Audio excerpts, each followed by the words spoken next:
All right, Marcy, welcome to the room. You can start whenever you're ready.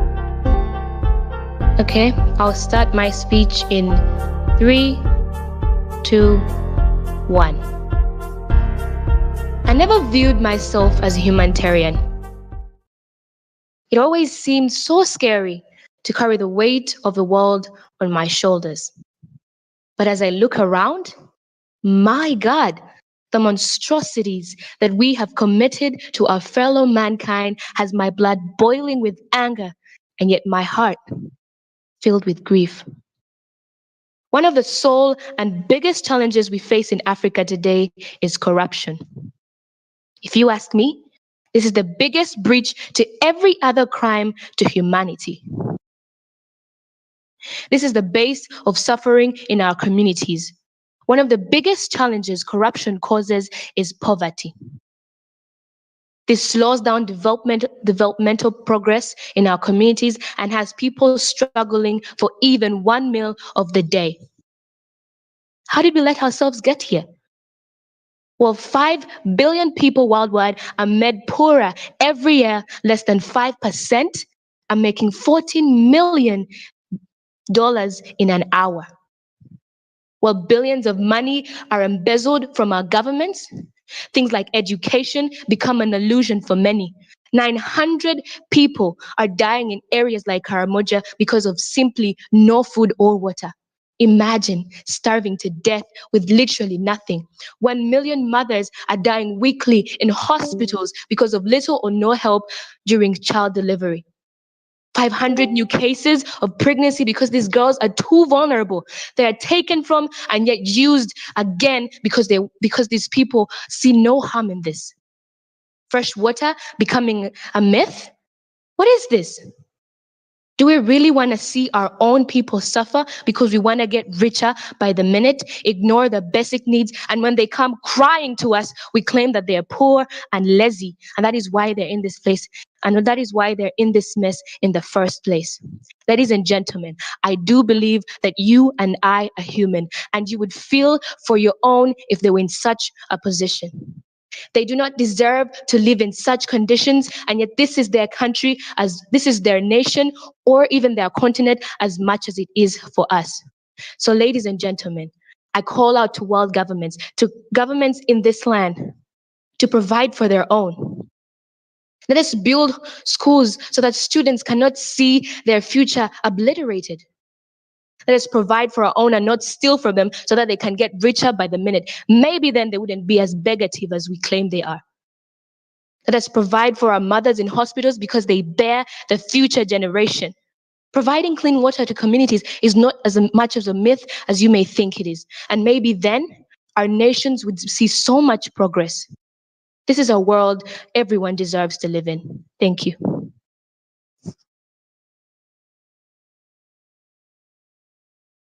Wow. Thank you very much, Marcy. That was amazing. You can go back to the lounge and get our next speaker.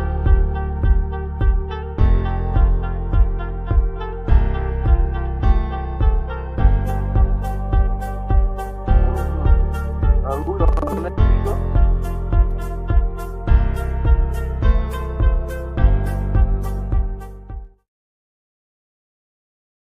The next speaker is Alan. Alan, all right. Let me get Alan.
Alan, thank you for joining us.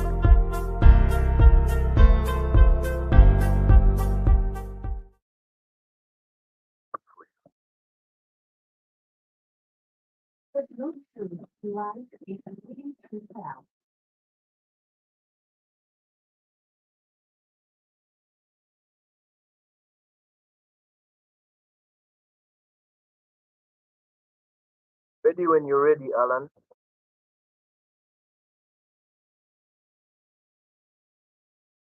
Yeah, just a few seconds, then I'll be starting. Right, all right, no worries. Okay, am I audible? The audio but you're breaking up. Unless maybe Someone you're audible but you're breaking up. okay. Am I still?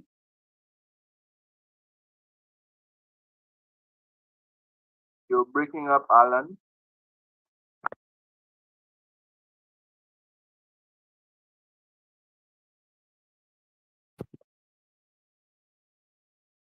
Alan, if you can hear me, you can just refresh the page and then you'll just get back here.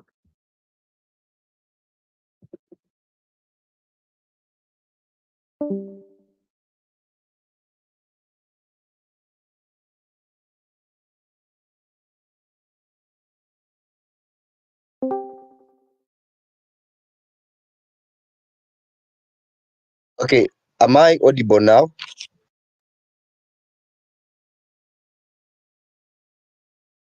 Someone confirm to me if I'm audible now. You're audible, Alan. I can Yes, hear you. Alan, you're now audible. Right. I think um I'll be starting my speech in 3.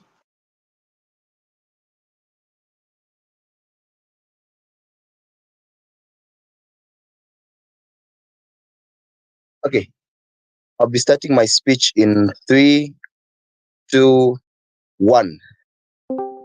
You know, growing up in a family where poverty may be its second name, like when you have a Kampa family, but this time your family is called the poverty family. It was really hard. Growing up in a family whereby everything is in scarcity, growing up in a family whereby at some point you feel like it's fate. You're supposed to be in poverty. It has even affected me that I still felt that maybe I am meant to be poor. Maybe this is my life of poverty. It has affected me so much. It affected me really, really much. And it hurts most. Poverty hurts most when you lose that one person you really love. I lost my mom due to poverty just because we weren't able to pay up her medical bills. Really, really hurt me so much. At some point, I felt like maybe it's fate. Maybe I'm supposed to be this way. But until one day when I realized that poverty is not fate, poverty is choice. That is when my life transformed from a 0 and 100. Look at me now. I'm one of the richest tycoons you can find in the whole world. It's not because I was born rich, but it's my mindset that actually changed it. You know, there are very many people outside there that have negative thinking. They're always negative minded. They feel like their lives are that fixed. Poverty. They feel like, oh my God, we were born with poverty. My grandfather was poor. My grandmother was poor. My father is poor. So I'm meant to be poor. But that's not the case. Poverty is choice. You choose to be poor. That's the fact. In order to end poverty in your life, there are 3 things that you must learn: having a positive mind, knowing who you are, and thirdly, but most importantly, action. If I tell you how I started from, I started with a farm of 10 chicken. Right now, I have a factory, but it's because I started and I did not give up. No matter the hardships you face out there, stand up and get out of that comfort zone of yours and be ready to fight poverty. 3 things you must avoid: procrastination and excuses. Never give excuses, because you will stay in poverty. Remember, poverty is choice.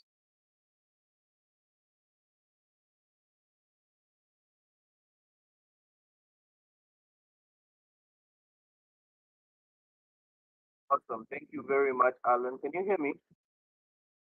Somebody confirm if you can hear me. Yes, I can hear you. I can hear you. All right. Thank you very much, Alan. That was amazing. You can go back to the lounge. Just look to get the next speaker.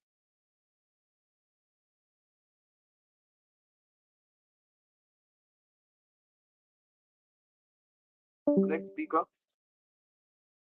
Who's our next speaker?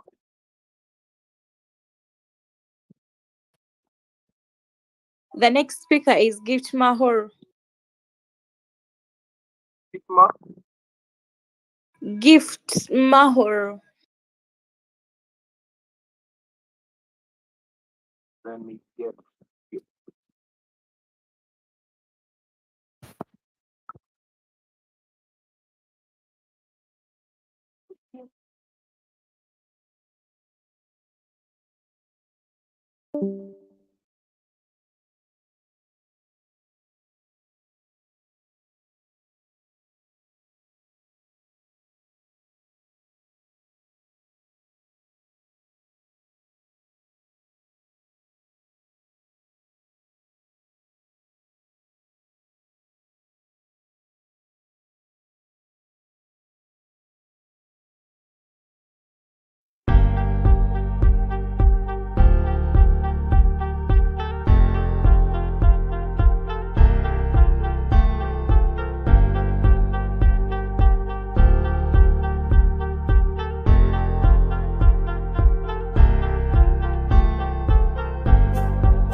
Just about to join in. All right. Gift, hello. Can you hear me?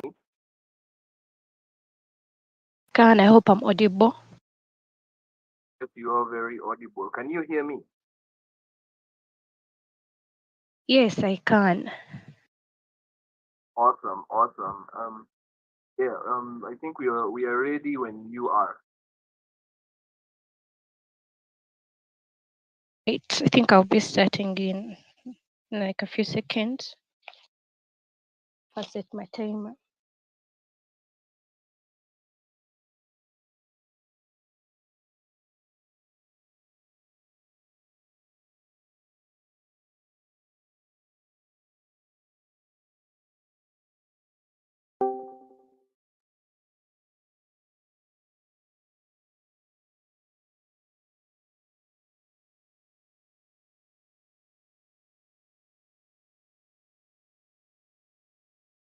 Right, I'll be starting in 3, 2, and 1.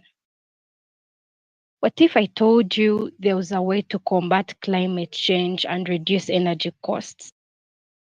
Sounds too good to be real, especially with how many policies have failed, especially in combating climate change. But it is real, clean and affordable energy. Climate change has been a very big threat and enemy to development in most of the countries, especially here in Africa.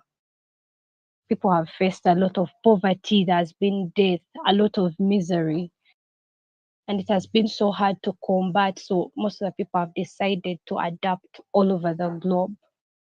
And as one of the efforts to adapt, clean and affordable energy has come up. See, the government has tried to invest a lot, NGOs have come up, particular individuals have also come into place.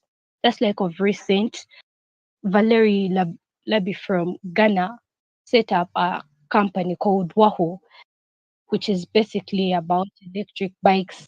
And these nice ones can go up to 80 miles just with a single charge. Several conventions, awareness programs, very many camps have come up just to help in combating climate change, especially in creating awareness about clean and affordable energy. There's this one question that still stands. Why is this not enough? Why have we still not achieved what we're supposed to be achieving in regards to combating climate change? You see, we are still having resistance to change, especially with the fossil fuel industries. We are having inadequate research, inadequate development, and inadequate investment. You see, this is like our only way out of the effects of climate change. And it is what we're supposed to hold on to in order to achieve development for other countries. The government is supposed to go on with policy and regulation so that it can regulate the emissions. 60% of greenhouse emissions are from the unclean sources of energy. That is how much it has been contributing. If the civil society can come up can come up and invest and maybe also do more intense research, if individuals can continue to participate and get away with all these rigidities, then we could achieve something. Remember, access to clean and affordable energy is essential for promoting health, well-being, and opportunities for all. By 2030, let's ensure universal access to affordable, reliable, and modern energy services. Thank you.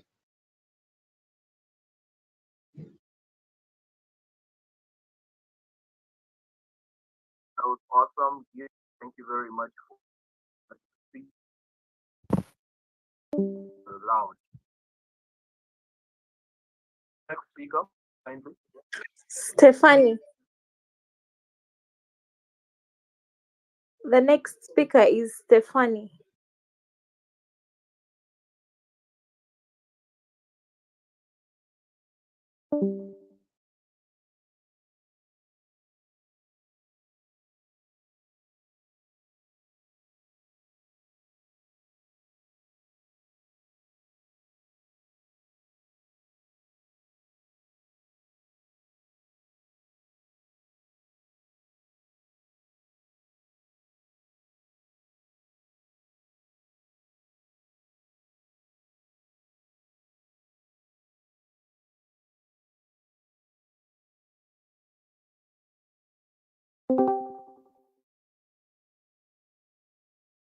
All right.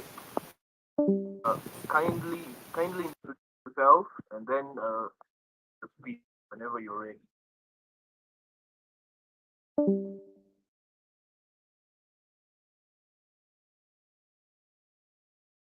Okay. So Yeah. I hope I'm audible. yes, you are audible. Lovely.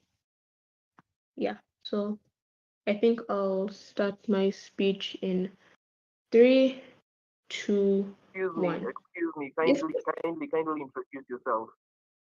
Oh, I did not get. Stephanie Kerwegi. I'm ready now. Cool. Right. My speech starts in 3, 2, 1. One of the problems that the current leaders of today face is that the bar has been set so low by our predecessors that they are comfortable doing the bare minimum. No one really hustles to move that milestone further. We are talking about, let me give an example of Uganda, right? We have a leader, our current leader, Museveni, His Excellency. He has ruled for Lord knows how many years. The major things we can remember about him is he fought in the war. He's a leader. Basically ends there. Then we have a leader like Idi Amin, right? Who fought to change the current standing of his country. Yes, these ways were a little bit inhumane, a little bit mean and all that, but he still fought for a visionary change he had for his people. He fought for the betterment of an economy, of a betterment of a nation, of a betterment of a whole society, right? Now we have these two contrasting leaders. One who where they go for an election and one man just stand up against him. Everyone is chanting, "Yay, we're getting change," and nothing really happens. He loses, and everyone is saying corruption, embezzlement, something or the other. And we as a nation have learned to live with a standard that is so low that we expect bad, that we are comfortable in the society that we live in. We are comfortable with the change that we are not seeing. Right? And we had a leader that went against all humanitarian laws to bring change, to bring difference, to bring an improvement in life. Look at the contrast. Look at the difference. It's honestly astounding. We, as the next generation coming up, have learned to live below bar or slightly above. We are not doing anything for our future generation to do better. We're not leaving a mark. We are not moving a milestone that should be moved. We are stagnated. We are sitting ducks in our problems as a society, as an individual, as a family, as a country. We have limited time before everything falls down. And what are we doing to improve the situation? What initiative are we taking, small as it may be, to make things better, to improve on everything, to say, hey, this is a world that I can live in, this is a world that you can live in, this is a world that we can live in. As I summarize, I want to leave you with food for thought. What have you done to make the situation better? As a future leader, as a future mover, someone who is going to change the society, what have you done to impact? Are you the change you wish to see? Or are you the change you keep dreaming about day in, day out, and then you go complaining to the random masses that, hey, whoever is in power is not doing what they need to do. Whoever is in power is not being who they need to be. What are you doing?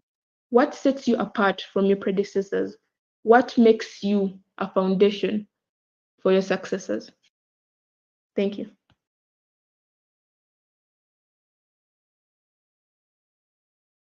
Wow, that was a good speech, Stephanie. Thank you for your time. Go back to the lounge. Thank you.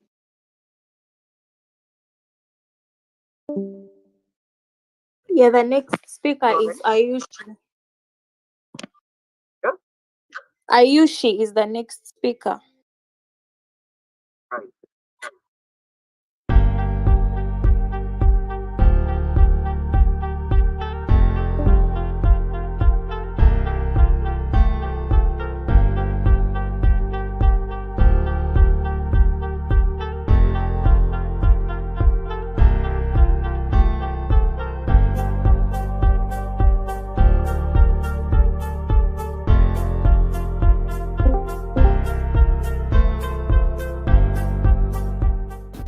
Hello, Ayushi. Can you hear me? Can hear you. Am I audible? Yes, you are audible. You can start whenever you're ready. Yeah, I'll start with the count. Greetings to the panel. My topic is poverty eradication, and I would be starting my speech on a self count of 3, 2, 1. My heart falls when I go outside and see little children, ill people, and elderly folk begging on the street. These children aren't meant to be on the roadside begging for food. They are supposed to be in school, learning new things and gaining education. Mother Teresa said, God does not create poverty. We do, because we do not share. Did you know that because of COVID-19, researchers warned that poverty might have increased by as much as 500 million? Poverty eradication is a key issue that needs to be addressed by governments worldwide. Sustainable Development Goals is a collection of 17 interlinked global goals designed to be a blueprint to achieve a better and more sustainable future for all.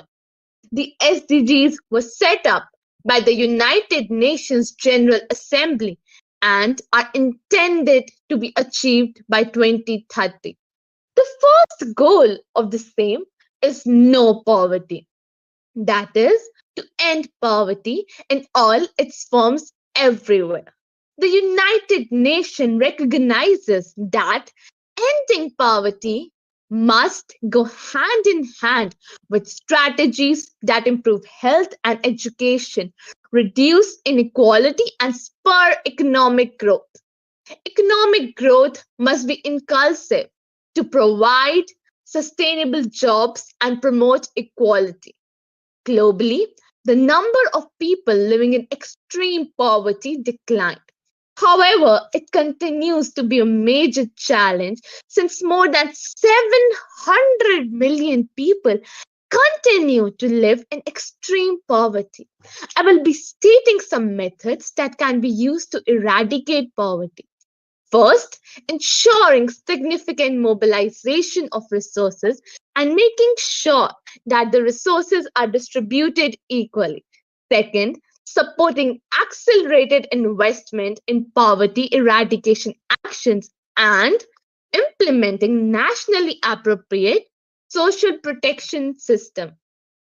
Third is building the resilience of the poor and those in vulnerable solutions and reducing their exposure to climate related extreme events.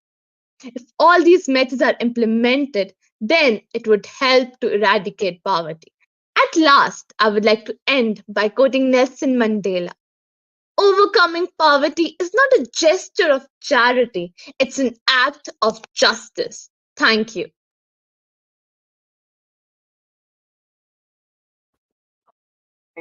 Thank you very much. You wonderful. You can go back to the lounge. Thank you for your time.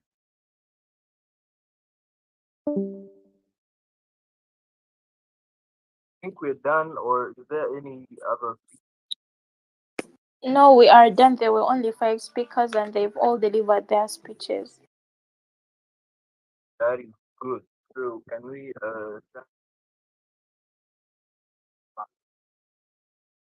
I think we can go to the deliberation room and deliberate. all right.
Can you hear me?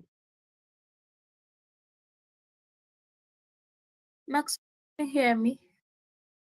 Yes, I can hear you. I can hear you. Yes. I think there's a problem with the deliberation room. So, shall we start? Let's start with Matt. What did you score in terms of content, delivery, and language?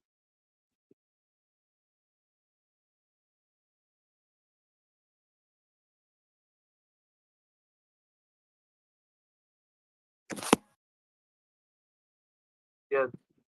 Can you hear me? Can you hear me?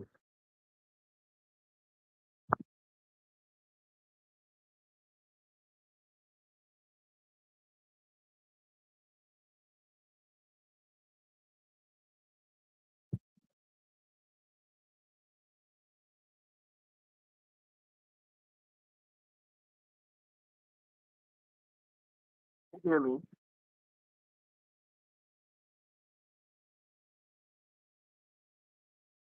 Oh,